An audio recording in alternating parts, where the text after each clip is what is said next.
सद्गुरू भाऊ महाराज करंदीकर यांनी स्थापन केलेल्या ओम सद्गुरू प्रतिष्ठान या परमहंस परिव्राजकाचार्य श्री वासुदेवानंद सरस्वती टेंबेस्वामी महाराज यांच्या बोरिवली आणि खोपोली येथील स्थानांवर यंदाचा श्री दत्त जयंती उत्सव मार्गशीर्ष 15 शके 1947 म्हणजेच गुरुवार दिनांक 4 डिसेंबर 2025 रोजी साजरा होत आहे. श्री दत्त जयंतीनिमित्त दोन्ही स्थानांवर सकाळी महापूजा आणि रुद्राभिषेक करण्यात येईल.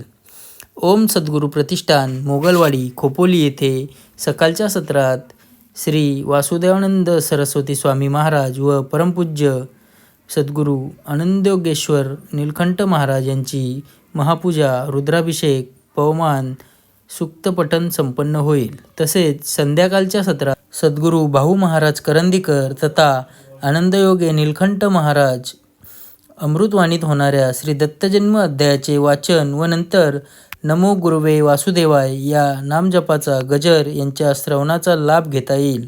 संध्याकाळी 7:25 स्वामी महाराजांची आरती होईल. या उत्सवाचे प्रमुख आकर्षण म्हणजे आरतीनंतर रात्री 8:15 वाजता होणाऱ्या स्वामी महाराजांच्या पालखी सोहळा. या पालखी सोहळ्यानंतर दर्शन, तीर्थ व महाप्रसाद होऊन या उत्सवाची सांगता होईल. या उत्सवाला जास्तीत जास्त भक्तांनी हजेरी लावून परमपूज्य श्रीमद वासुदेवानंद सरस्वती स्वामी महाराजांचे व सद्गुरू भाऊ महाराज करंदीकर यांचे आशीर्वाद प्रदान करून घ्यावेत, असे विनम्र आवाहन विश्वस्तांनी केले आहे. ओम सद्गुरू प्रतिष्ठान, बोरिवली, खोपोली. माझा रायगड न्यूजसाठी संपादक गणेश लोट, कर्जत, रायगड.